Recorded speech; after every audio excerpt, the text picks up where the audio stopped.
Oi pessoal, estou aqui com vocês mais uma vez para a gente dar então sequência aos estudos de ciências.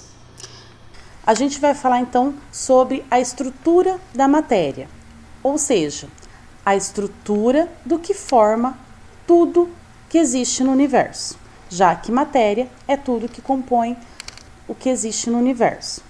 O primeiro cientista da época moderna a falar que o átomo era a partícula que formava toda a matéria foi Dalton.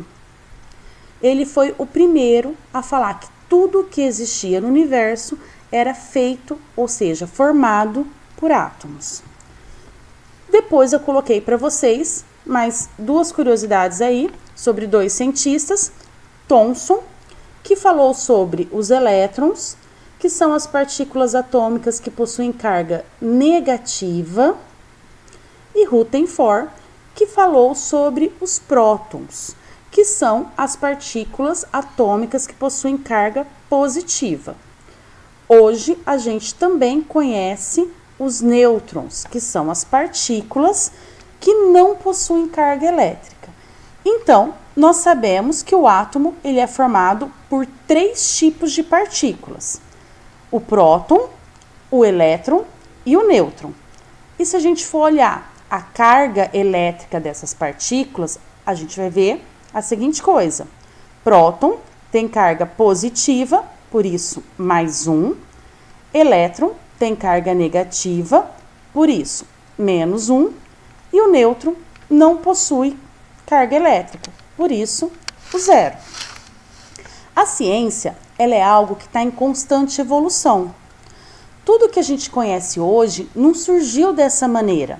Vários cientistas foram estudando isso ao longo do tempo e alguns cientistas vão revisando o que os outros vão pensando e reformulando as coisas. Então, quando a gente vê o modelo atômico que a gente estuda hoje, ele não surgiu dessa maneira.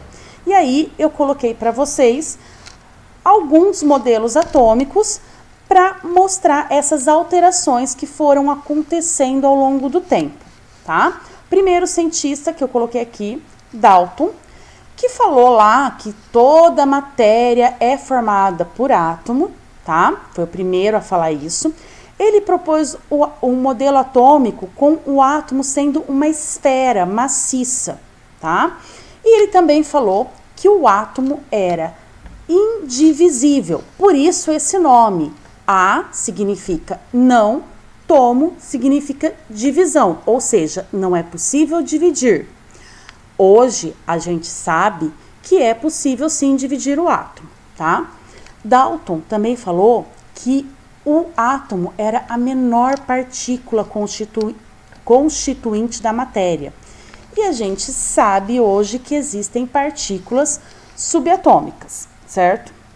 Depois de Dalton veio Thomson, que revisou o que Dalton propôs e propôs um novo modelo, onde ele dizia que o átomo era formado por uma massa gelatinosa de carga positiva, que teria várias bolinhas, que seriam os elétrons, grudadas nessa massa, tá? Por que ficariam grudadas? Porque a massa é positiva e os elétrons têm carga negativa. Então, as cargas opostas se atraíam e eles ficariam grudadinhos assim. Devido a essa característica, esse modelo dele ficou conhecido como pudim de Thomson ou pudim de passas, porque dava para imaginar como se fosse um pudim cheio de uva passa grudada em volta, tá? Foi o modelo que ele propôs. Depois a gente tem a esfera de Rutherford. Rutherford propôs que o átomo não era essa massa gelatinosa, cheia de elétrons grudados, mas que sim, ele tinha um núcleo positivo bem no centro, formado então por prótons, e em volta desse núcleo ficariam os elétrons girando, tá? Por isso chama-se esfera de Rutherford. Esses elétrons também ficariam aqui girando em volta desse núcleo por causa dessa atração, já que eu falei que são cargas opostas, né? Bom, esse modelo de Rutherford, ele foi alterado por um cientista chamado de Bohr. E aí a gente tem esse modelo Rutherford-Bohr, ou modelo orbital, onde ele diz que no centro do átomo tem um núcleo, onde fica o próton e o nêutron, e em volta desse átomo ficam os elétrons, mas eles ficam em camadas, orbitando o núcleo. Vamos dar uma olhadinha um pouquinho melhor, então, nesse modelo de Rutherford-Bohr. E aí eu tenho, então, aqui só o modelo de Rutherford-Bohr que eu mandei para vocês, tá? Como que é esse modelo proposto dele? Núcleo com prótons e nêutrons e eletrosfera com elétrons. E aí tem uma coisa legal para a gente ver aqui. Se o núcleo ele tem prótons e nêutrons, esse núcleo vai ter carga positiva. Por quê? Próton tem carga positiva, nêutron, são essas bolinhas amarelas aqui no desenho, não possuem carga elétrica. Então, o núcleo fica positivo. E a eletrosfera, que é feita por várias camadas, nesse desenho eu tenho 3 camadas, né? Essa eletrosfera, então, é composta por elétrons e por isso a eletrosfera tem carga negativa, tá? Em cada camada eu tenho uma quantidade de elétrons que ficam orbitando esse núcleo central do átomo. Então, esse é o modelo conhecido como modelo orbital ou modelo de Rutherford-Bohr, certo? Falando, então, dessas camadas e das cargas elétricas dessas partículas atômicas, a gente vai perceber que vai acontecer o quê? Todo átomo, ele vai ter a mesma quantidade de prótons e de elétrons. Por isso, ele é considerado como eletricamente nêutron. Então, se a gente contar as bolinhas aqui, ó, de prótons, ó, 1, 2, 3, 4, 5, 6, 7. Tenho 7 prótons aqui no núcleo. Se eu contar os elétrons, 1, 2, 3, 4, 5, 6 e 7, tenho 7 elétrons na eletrosfera. Se eu tenho carga positiva aqui, ó, mais 7, e carga negativa aqui, menos 7, elas se anulam. Então, o átomo é eletricamente neutro. É o que está falando aqui para vocês. O átomo é um sistema eletricamente neutro, porque o número de prótons é igual ao número de elétrons, certo? Esses elétrons, eles vão ficar distribuídos em camadas em torno do núcleo e podem se distribuir em até 7 camadas, que recebem o nome de letras K, L, M, N, O, P e Q. Cada camada suporta uma quantidade máxima de elétrons, que está sendo mostrada aqui para vocês nessa tabela. Por exemplo, na camada K, cabem 2 elétrons. Não vou conseguir encontrar nenhuma camada K com 3 elétrons, porque só pode ter no máximo 2, certo? E aí, dependendo da quantidade de elétrons que esse átomo tem, ele vai ter as outras camadas. Então, ele tem a K. Se ele tiver mais que 2 elétrons, ele vai ter a camada L, depois a camada M, de acordo com a quantidade de elétrons que ele possui, tá?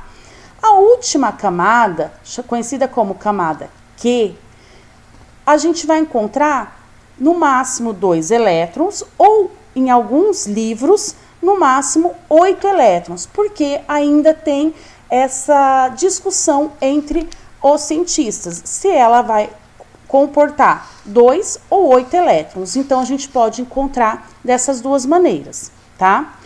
Sempre que uma camada for a última camada, ela só poderá ter 8 elétrons.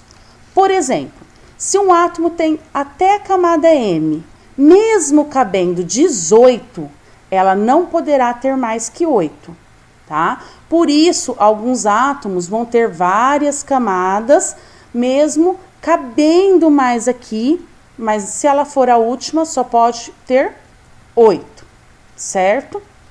Então, aqui a gente tem as camadas da eletrosfera, que são chamadas de camadas eletrônicas, certo? E aonde os elétrons ficam orbitando aquele nosso núcleo.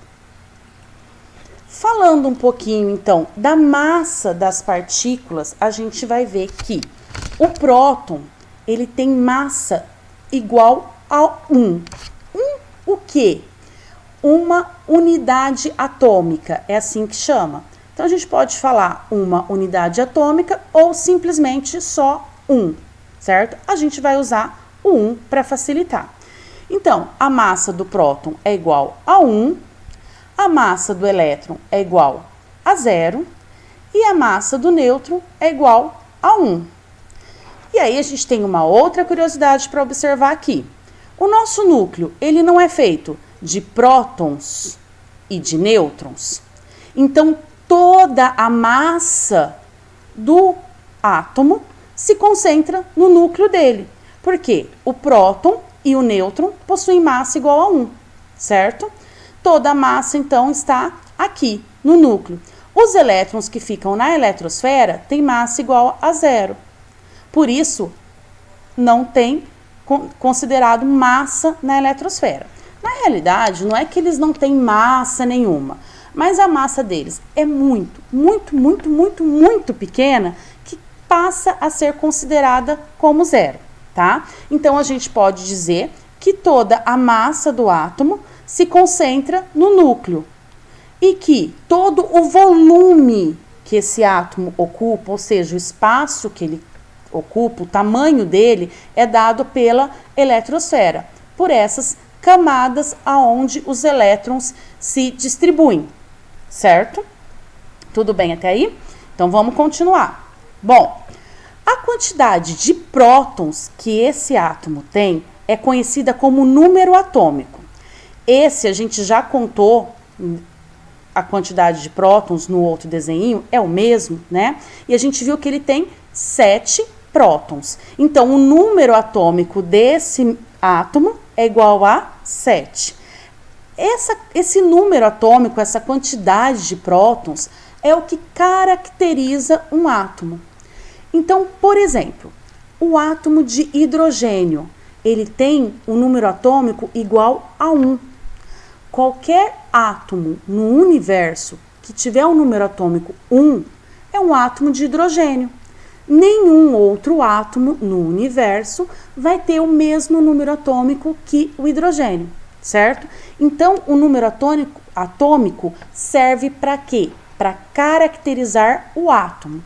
E como que eu encontro?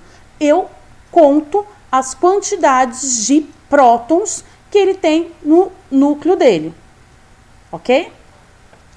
E se eu quiser calcular o número de massa desse átomo, como que eu faço? A gente não viu aqui que quem tem massa é o nêutron e o próton? Então, como que eu vou calcular esse número de massa? Eu vou somar a quantidade de prótons e de nêutrons que ele tem no núcleo, certo? É a soma.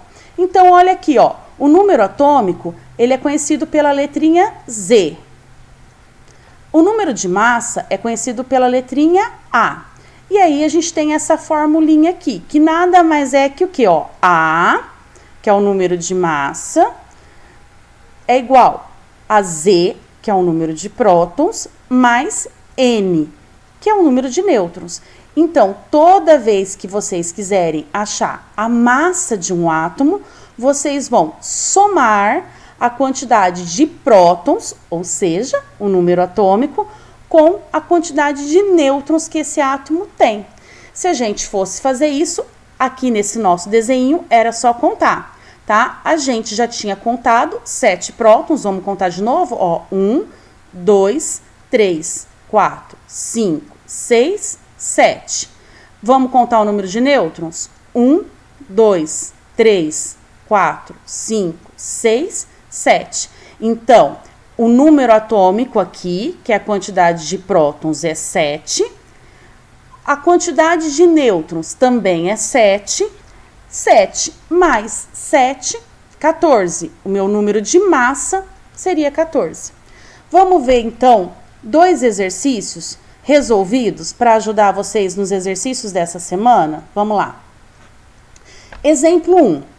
O átomo de um elemento químico possui 83 prótons, 83 elétrons e 126 nêutrons. Qual é, respectivamente, ou seja, na mesma sequência, né, o número atômico e o número de massa desse átomo? Z, que é o número atômico, é o quê? É o número de prótons. Vamos ler lá no exercício? Quantos prótons ele possui? 83. Então, qual que é meu número atômico? 83.